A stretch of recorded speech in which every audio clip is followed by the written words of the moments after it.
All right, welcome back, folks. We are here in the studio. This is Strategic Motion. What is Strategic Motion? Well, it's how you use video in marketing, and we're going to talk a little bit about that. And then later, we're going to talk about dystopian movies. All right. I'm excited. Yeah. So I got with me a friend here, Brandon McLee. Yes, sir. Welcome to the show, sir. Yes, sir. Thank you, Troy. I appreciate the invitation. Thanks for making time this morning. Yeah, no problem. So Brandon is in lighting. Can you explain how someone makes their living off of lighting? Yeah, absolutely. So, construction to me is so interesting because we stand back and we watch a building go up and we think, how's that happen? It just all works, right? And, what we don't realize is behind every construction project, there's all these microscopic little industries that are all doing their thing, right? So you got your door hardware guy and you got your sink faucet guy and you got guys like me who are doing the lighting, right? So every building has lighting. We interact with lighting every day, which is one of the reasons I love it so much. It can really change the way a space looks, and so that's really where we shine, I think.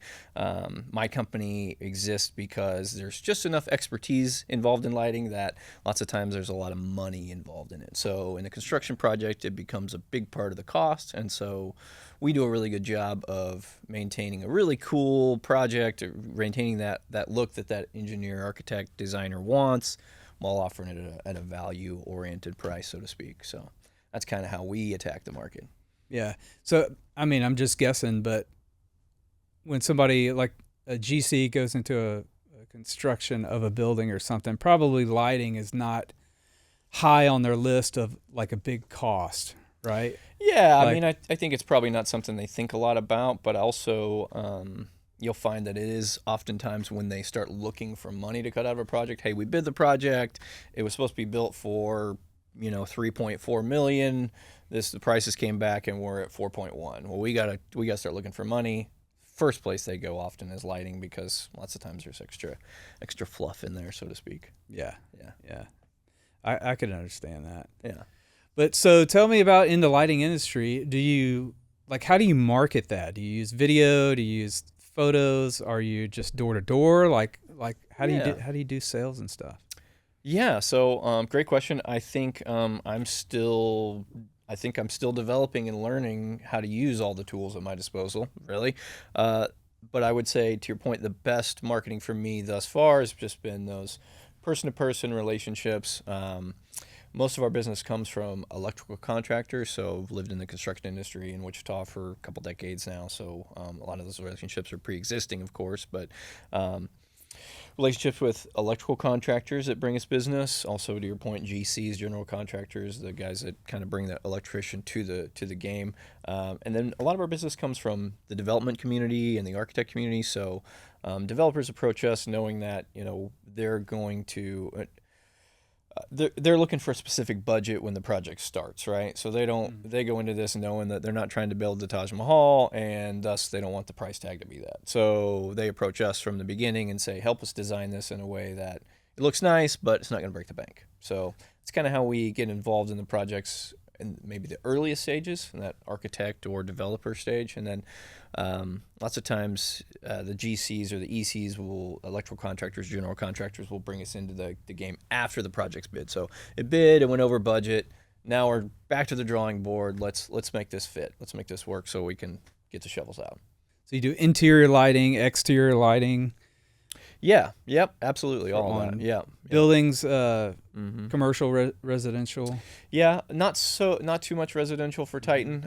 So the residential we touch is really the multifamily space. So kind of where your apartment complexes and duplexes and things. So where the commercial and the residential kind of collide, so to speak. Your apartment complexes are typically the tenant space looks like a residence, but the clubhouse or the office looks like very commercial. So. Yeah, and we've talked a little bit before about how to market that with photo and video, and a good avenue for you would be drone, right? Yeah, absolutely. Yeah, we have talked a little bit about that. I'm excited to get moving on that because a lot of our projects, to your point, outdoor lighting, right? So those spaces tend to look really good at night sometimes, and so I really need to get you out there, get some pictures, use that as a form of marketing. So back to that, we're using Facebook a little bit. We're doing okay capturing some of those before and after, but I think that could be a way we could really step up our game and really, kind of show the professional community what we're doing. Yeah. Yeah.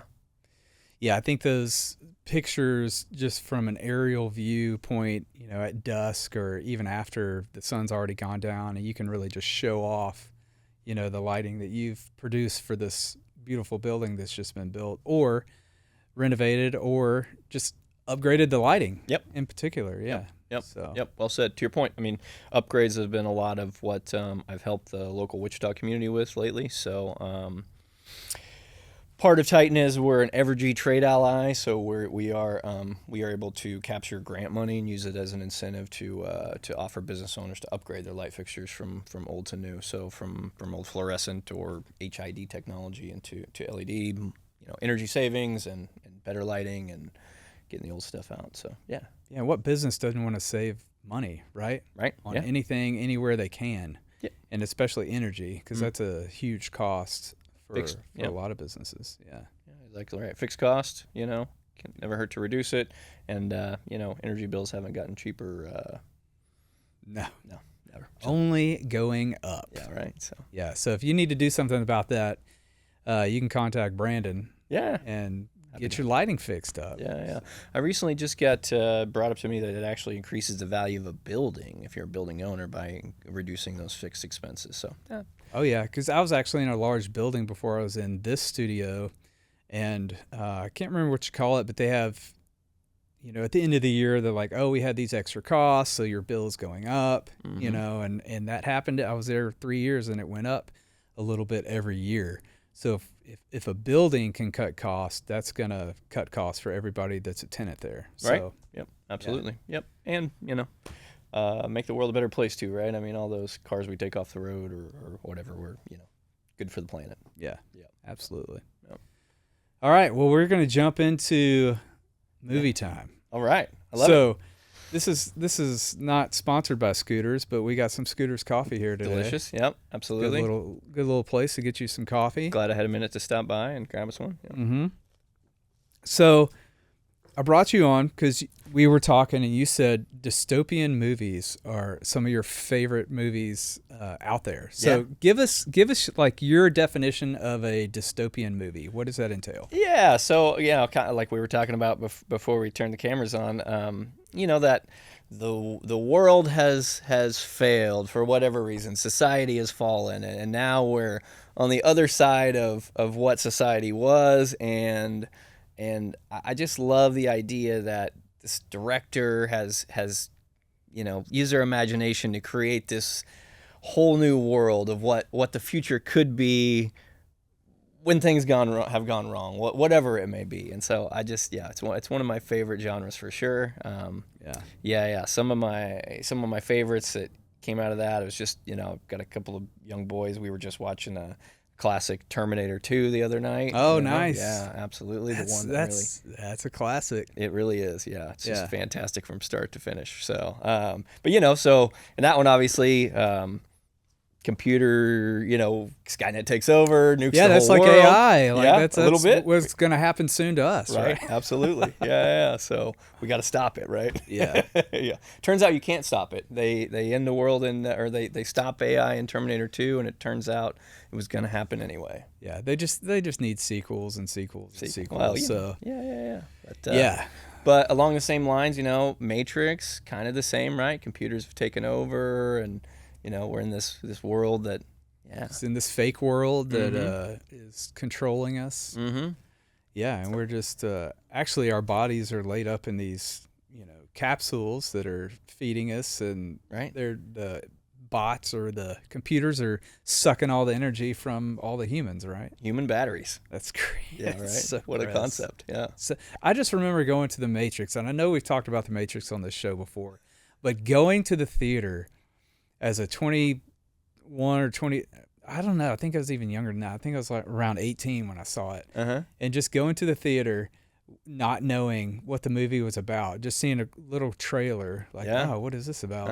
And going in there and just being mind blown, about probably the coolest movie I'd seen up until that point. Sure. Just like shift your worldview, right? Yeah, Like, is this even real? Yeah, it's just in the cinema, just the things that they did in that movie with the slow motion capture and everything, which is just brand new, right? So it just blew my mind. Oh, yeah. And a great story, just The scene incredible. in the elevator lobby. Oh my gosh. So good. Just and I've seen like behind the scenes of how they made it and everything. Just destroyed. Sure. Yeah, it's totally different. That elevator lobby, just incredible. How about the when they get to the roof and the trail of cameras? You know, to shoot that slow motion scene. So interesting. Yeah, I'm sure for you, Yeah, very cool to see how they use all those cameras and everything. Mm-hmm. So then then there's the dystopian stuff where you don't have this futuristic robot and the world is just terrible, right? So you got your Book of Eli was brought up this morning, which is just the world's that terrible, was a good right? one. Yeah. The Road, possibly the darkest dystopian future. And that's one I think that you had on your list that I hadn't seen. So tell me a little bit about that one. Who's in The Road? Viggo Mortensen is the main character. Okay. Yeah, and I don't know the actor, the kid who's with him, right? So it's basically father-son. You don't know what has happened to the world, so they never address that. But there's fires and stuff, so you can only assume. Okay. Most everybody's dead. You learn through flashbacks that the mom essentially couldn't handle the pressure and just left them, which you can only assume the worst things possible happened to her because they essentially, this father-son, avoid every other human because humans are incredibly dangerous.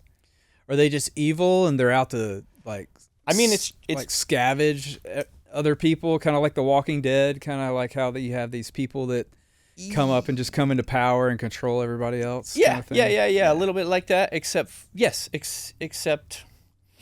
dark, very dark, very dangerous. Yeah. So I mean, the whole time they're carrying a pistol with 2 bullets, essentially, so they can kill themselves, so they don't get captured by other humans, and the worst possible things happen to them. So yeah, it's a terrible one. So is it? It's dystopian, but is it classified as like a horror or adventure? Like what? Or drama, probably. Drama. Dark. Yeah, father-son. I have noticed like lately when you pull up a movie on, if you're streaming at home, not DVDs or whatever anymore, but if you're streaming, they have so many things listed at the top now. Yeah, like when we were kids, it was like language nudity. Oh, sure. That's it. Like now it's like language, smoking, drug use. Yeah, that's one, yeah. Like smoke. Like my wife and I'll turn on a movie. It's like, I don't know if we should watch this. They're smoking. No kidding. In the movie. Makes me think of Raging Bull. So many black and white shots with all the smoke in the ring, cigar smoke, and it's like, that's a good one, right? Yeah. Not dystopian, but not dystopian. Such a good movie. Yeah, such a good movie. Yeah. So, but what else is in there? So you had Blade Runner. Yeah, which is a classic. I never actually saw the remake that they recently did. I kind of half. I think Harrison Ford. Yes, is I think he had a cameo, or was he a big in the new Blade Runner? Yeah, I don't even know. We'll have to look that up. Yeah, but classic. Escape from New York. Oh yeah. Kurt Escape Russell, from L.A. Both of them, both really good. Yeah, kind of fun. Kind of just. Don't take themselves too seriously, right? Kurt Russell was so good in the 80s. Yeah, right? Like, one of my favorite Kurt Russell movies is Big Trouble in Little China. It's a good one. And why they never did a sequel with that one, I'll never know. Because they had that little swamp monster at the end. It's like still alive. It's an interesting. Big Trouble is like I was a little too young for it or whatever, so I didn't watch until I was older, and it didn't quite catch me like some people. Some people love it. Yeah, I think I was still in grade school when it came out. But man, it captured me. Yeah, and I love. I watched it when I was a little older. I'm like, it's kind of weird. Yeah. See another one, RoboCop. Yeah, that was a good one. Dystopian, weird. Yeah. Yeah. They the guy dies and he has to go back to work. Yeah, that's the worst. I do remember that the scene where they kill him. Like I watched that when I was too young. It was very. So, what year were you born? 83. Okay, so I'm 4 years older than you. Yeah. So not too much older, but yeah. Yeah, I could see it. That came out in '87. Yeah.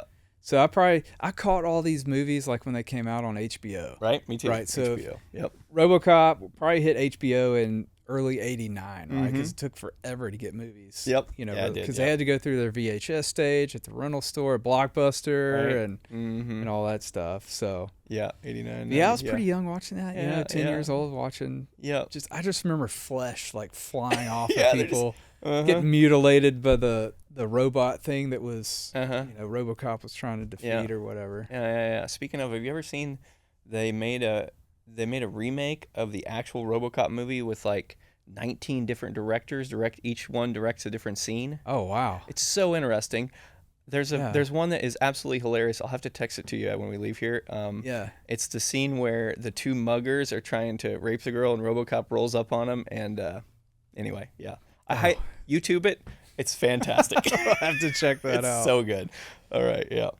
But gosh, yeah, RoboCop 2, not so good. Yeah, I don't remember any of the other RoboCops being Yep. any good No. other than the first one because it Mhm. was just such a interesting story. You Mhm. know, Different concept, right? Yeah. this Kinda guy dies on the beat and Yep. they resurrect him to put him back to work. Gosh, if that's what eternity's like, which I know it's not, but And you know, the other thing about that is I love when movies in the future, when they try to make cars, but like they can never quite make future cars, you know? So it's just like a Ford Tempo with some extra ground effects on it is their like futuristic cop car. yeah, that's terrible. Yeah. Like, oh, what's another one with futuristic cars? What was that one with Bruce Willis and Gary Oldman? Oh man, I'm blanking. Oh, you're talking Fifth Element? yeah, the Fifth Element. That's a wild one. Not yeah. really a dystopian, but like a futuristic A little more movie. sci-fi, yeah. And I don't think they got cars right either because they just put normal looking cars and they started flying around. Yeah. You know what? Another futuristic car movie. Remember Total Recall? Oh, that's a good. Right. That's Such a good weird one. Okay. So then they go to Mars, and like the cars on Mars are like, Yeah. like 3-wheeled taxis. And Okay, I just remember being a kid watching that and couldn't get the 3-boob Right. woman out of my head. Right. Yeah. Like- Still in there. Still in there. Mhm. 3 boobs. 3 boobs. Yep. Mhm. As if 2 aren't enough, right? All right, we got Judge Dredd, Judge another Dredd. one. Yep. Mm-hmm. Sylvester Stallone. Man, and Wesley Snipes, right? Yep. Those are good Yep. ones. Yeah. So you remember, I love the scene. So, first of all, obviously the seashell scene, right? That's a classic meme, right? The 3 seashells, Yeah. right? No, Nobody still, to this day, we don't know how to go to the bathroom in the future. We can only assume. good And then, stuff. so, you know, then you get fined for cursing in the future. Remember that? Because, you know, then Sylvester Stallone walks out back into the precinct, can't figure out how to use the toilet, so he has to curse at the machine so it will give him enough tickets that he can take the tickets then back into the bathroom. Yeah. Yeah, nice comedy, right?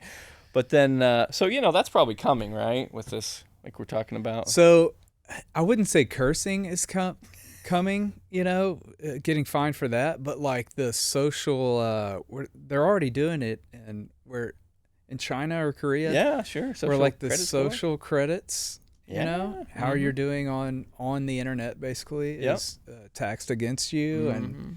I mean they're arresting people in the UK and stuff for how Mhm. you're acting on social media. Right? I mean that's Gal a got- freedom that's been taken away. Not to get too political here, Sure. but Yeah. we'll see. The gal got harassed in Florida. You see that one? Oh no, I Posted didn't some see that. anti-gubernatorial stuff or something. So, I don't know. It's but back to Demolition Man. Yeah. I love the scene where they go into a museum, and in the ground in the museum is they have like it's like a scene from when the big in the future a big earthquake happens in LA and splits the city, and they have like a captured scene of that earthquake like down in the ground in the museum. I don't know if you remember that scene. I don't remember that. You don't I'll have remember to that? look Yeah, it they have a up. whole fight. He shoots the floor and they fall through, and anyway. Yeah, it's a classic. Yeah. Rewatch good. Demolition Man. The remake of Demolition Man is about in the dystopian future there, every single person lives in these giant apartment complexes that are like 70,000 people in an apartment complex. Oh my gosh. And like they're just owned by gangs run the whole apartment complex, and like there's certain floors you can't go to, and it's a wild one too, because two judges get into the apartment complex, and then like the gang leader locks it down and locks them in there and puts a bounty on their head. So they're just running through this, trying to get through this whole. Anyway, it's a good one. I recommend it. No good actors, but. Let's see, another one. Oh, 12 Monkeys. Yeah. You had that on your list. Yeah. Yeah, was that Bruce Willis. Bruce Willis, and was Brad Pitt in that? Yep. Yeah. It's been a long time since I've seen that one. Yep. Same. But yeah, that's another one you could check out. Let's see, Terminator. We talked about that. You know, when we were talking about when we walked in here was not necessarily just so dystopian, but it's close to what we were just having a conversation about is Minority Report. Oh yeah, right. Tom Cruise. So in that movie, obviously, you got the precogs, these three weird hairless beings that can tell the future. But now we're talking about AI and Palantir being able to try to predict the future. So the idea of, are you going to commit a crime, Troy? I think I already know. You know what? You got the motive. That's enough to arrest you. Yeah, that's wild. Right? That just goes against everything like our Constitution stands for right here in America. But yeah, I mean, things but in the name of safety. That's right. Save one life. Things could change. That's crazy. Yeah, right. There's another good futuristic car movie too. In that one, the cars fly and they're kind of on a track, and yeah, they go all different directions. Yeah, horizontal, and yeah. Do you think we'll ever have flying cars? Gosh, well, we're just talking about drones. How loud is a drone? Yeah, incredibly loud. I hope my neighbor doesn't get a flying car. Right, it'll wake you up and like rip down your trees, and that's noise pollution right there. Yeah. I mean, it'd be so loud. I would think helicopters are loud. I just don't know how you would. This doesn't make a lot of sense to me. Yeah, helicopters are super. I heard one running this morning, and it was like way off, and couldn't like figure out what that noise was before it got overhead. And I was like, okay, I thought that was a helicopter. You're inside one, you have to wear. Yeah, you got to wear to even hear the person sitting right next to you. Right. Yeah, get it mic'd up. Yep. Yeah. So I feel like that alone is a big holdup. Yeah. I just saw they were just talking about one on the radio that had like a 9-seater. It's a plane. I mean, you have to have a runway. Yeah. So, I don't know. Vertical takeoff maybe, but gosh, so loud. Well, we've talked, like Amazon has tried for the longest time to get clearance for drones to like deliver packages and stuff, and we hadn't even got there. Yep. Officially. Sure. Yeah. Yeah, I think they're still trying it, but until we get that down, I don't think people need to be flying around anymore. Yeah. Actually, there's a big talk on that a few years ago, maybe 9 years ago, because I think Wichita was going to be maybe prototype 1 for that Amazon drone thing. Yeah. Huh. So the story I heard is they had contracted with AGCO about using some technology that AGCO had to tell the humidity of the ground, or the if there was moisture in the ground, because obviously Amazon doesn't want to drop boxes and puddles, right? Yeah. And AGCO already knows. They can already use their drones to tell what the soil. Two worlds collide. Man, it's scary, the technology that our government and other companies have that we don't even know about. Sure, yeah. It's crazy. So since we've talked so much about drones, you did see the story on the balsa wood drones in Iran? No. Okay, so balsa wood drone, electric scooter motor, and like 5 grams of C4 on the nose. You can make it for like $3,000. Oh, wow. So they were flying like just thousands of them at our ships, at different compounds. So what is when that impacts, like what kind of a... They said it flies super low for this whole trip, and it's detecting whatever obstacles on the ground, and then right before it goes way up and then straight down and explodes. Yeah. So how big of an explosion does like that many grams of C4? That's a good question. I don't know the answer. To create. I'm not sure. Every time I hear the word or the letters and numbers. Every time I hear somebody say C4, I think of Die Hard 2. Nice. Because there's this line in Die Hard 2 where the guy's like, they're setting it up C4 everywhere, and he's like, C4 and the MFers armed. Like, I don't know, it's just stuck in my head. I saw that movie back in the theater with my best friend Ryan Pennywell, and my dad brought us to see it, and like I've Nice. loved that movie ever since. But that Die Hard 2. line just sticks in my head. Just the way the guy said it was Uh-huh. hilarious. Die Hard 2, Die Harder. Die harder. Such a good I one. mean, the I love Die cheesiest, Hard. it was like, and then what was 3? Die with a Vengeance. Yeah, I think was with the 3. Vengeance, yeah. So I was thinking, you mentioned C4. Remember Die Hard 1? He gets a C4 and he's up in the elevator shaft, and he takes the computer monitor and puts it on the chair and Drops wraps it. the cord. Oh, He's like, yeah. and he's got the, what are those? What's the igniter on C4 called? Because he doesn't know how many to stick in there, and he's like, F it, and he jams like 5 of them in there. Yeah. And shit. Yeah, what? The Die Hard 1 is So like good. Such a good movie. Yeah, I can't- watch it every Christmas. Yeah. Oh yeah. That's a debate. Yeah. Nakatomi Tower. I still don't even know where I lean on that. Is it a Christmas movie? Is it not a Christmas movie? But I would say it is, I guess. Just the end. I mean, they got Yeah, it's a Christmas what's the party. song he plays in the limo? It's a Run DMC song. Oh, there you go. that, Yeah, I don't know. Can't remember that one. What's the limo driver's name? But they're at a Christmas party. Yeah, they're at a Nakatomi Christmas Tower, party yeah. when that gets taken Die Hard over. 2 is at Christmas too. That's true. Vengeance isn't. I don't. No. Yeah, No, 3 no, is no, not. no. And then you got 4 with Samuel L. Jackson and the Riddles. Simon Says. Well, that's 3. Oh, that's 3? Yeah, that's Oh, 3. you're right. That is 3. 4 Four. is 4 is the Russian kid. yeah. They go to Russia. Goes to Russia to find his son. Or is that 5? I don't remember. 4 and No, 5, no. I don't even know. 4 is the kid, the long-haired kid who's a computer hacker. Okay. Live Free or Die Hard. Yeah, that's right. I think I've only watched Yeah. it one time I just watched that one because recently. I'm just like I'm a sucker for all those. yeah. Popcorn crap. Yeah. First 3 are awesome. That one, they get stuck in the tunnel in the helicopter, and he mashes the gas down and launches the cop car out of the tunnel into the helicopter, because that's Yeah, definitely possible. yeah. Anything's possible. Yeah. Right. One of them, he jumps on the wing of an F-16. Ooh, Might be 4. that's probably 4 or 5. They're Yeah, I getting a don't- little crazy with those. Yeah. Mm-hmm. I mean, grip strength alone. Yeah, that's not happening. You have to be He-Man to do that, right? Yeah. Yeah. Which is another movie I just saw. Have you saw that seen one? He-Man yet? See, I was a little bit too young for He-Man. It never really hit me hard. Yeah. So. Yeah, He-Man was my absolute favorite show Really? when I was 5 years old. Okay. Came out in 80, I think it started in 83 or 84. But it was a show, the first season, it had 183 episodes because they released an episode every day, like Wow. Monday through Friday. Wow. And so every day I looked forward to it. And that Mhm. was a way to hook kids back then, Mm-hmm. you know. Mm-hmm. But Hmm. but yeah, Was it after school? I don't remember what time it came on. Yeah. Um, Because, I mean, like, there was a I- period it of time. had to have been like 2 or 3 o'clock in the afternoon because Mhm. I remember in kindergarten I went like half a day. Mm-hmm. for Like, preschool and pre-Nickelodeon, kindergarten. though, there wasn't really a channel that was just, like, cartoons and kid stuff, right? Yeah. It didn't seem like you could catch it Saturday mornings or, like, a certain time after school, and then that was it. There was a window, and then... Yeah, I'd Yeah. have to look up like when they released it or Mhm. when it came out because yeah. Yeah. But it was like a special thing.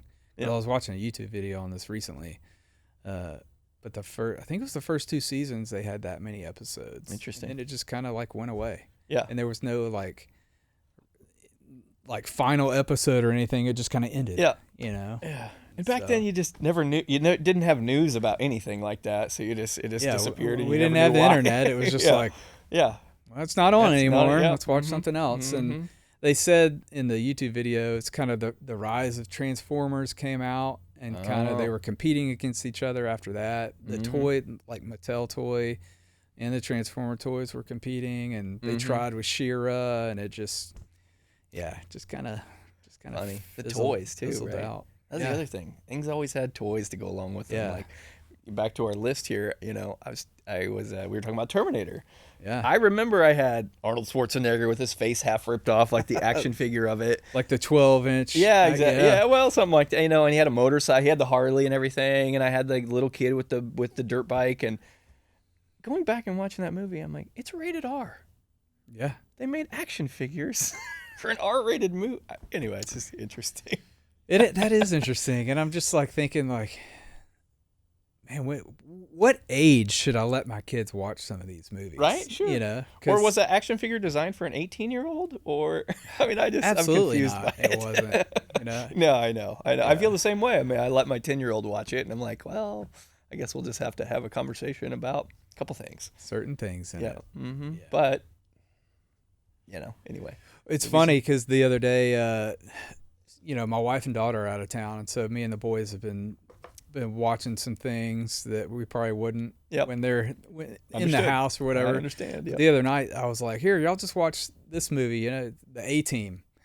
I was like, "This is a great movie," and I was like, "Well, cue it up and let's just make sure it's not R before I let y'all watch this." And it said TV 14. Okay. So 30 minutes after it's been on, I walked back downstairs because I was doing some other things, and I was like, "How do y'all like it?" They were like, "Yeah, it's awesome." And they were like, "Dad, they've said the F word like 20 times already." I'm like, "Wait, what?"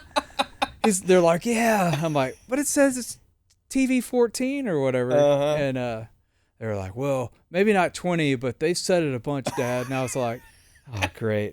Well, y'all know not to say it, so if you hear it, you heard it, right? Yeah, it's funny.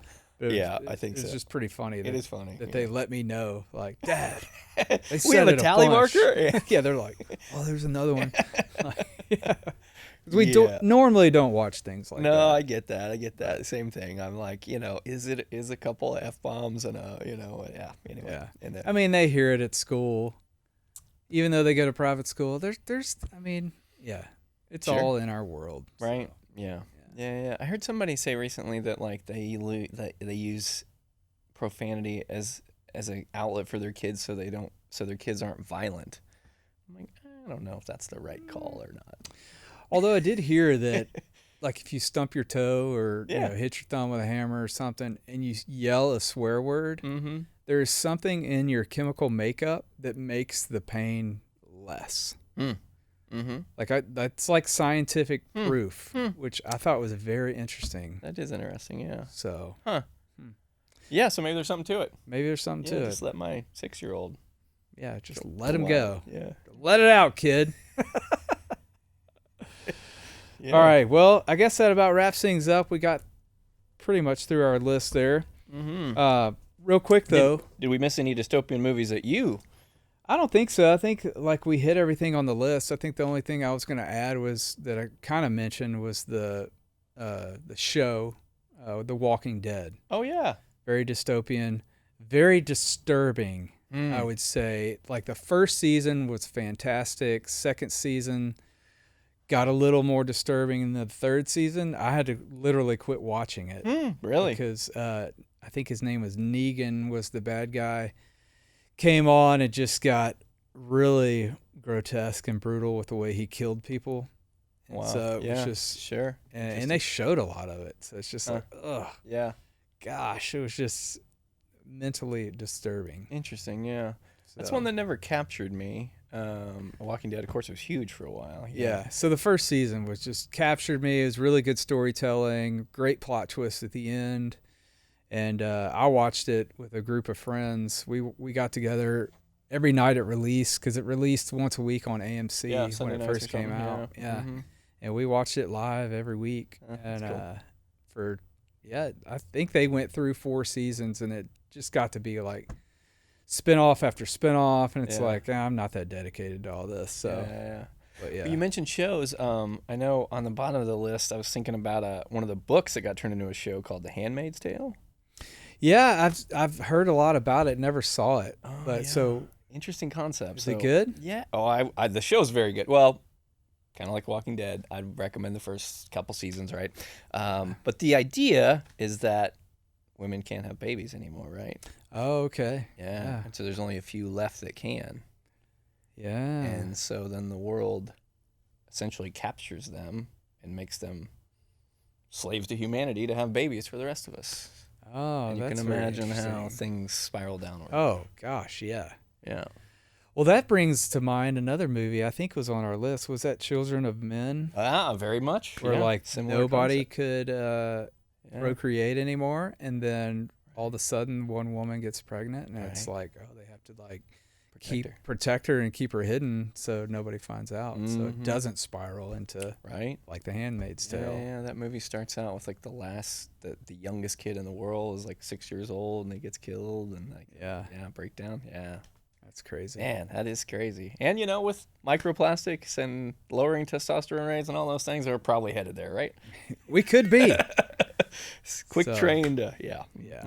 Anyway, yeah. Well, we could talk all day. Oh man, but maybe we'll have an episode 2 on dystopian movies. Love it. Yeah, I'll bring my next list. Yeah, do it, deeper. Man. Yeah. Well, thanks for coming on the show, Brandon. Absolutely, Troy. Appreciate it. Appreciate you letting me talk a little bit about Titan lighting. Absolutely. Yeah. Thanks so much. And I'd love to do it again anytime. Yeah. So leave a comment on your favorite dystopian movie, and don't forget to check out Titan Lighting's website. I'll put it down in the description below, and we'll see you next time.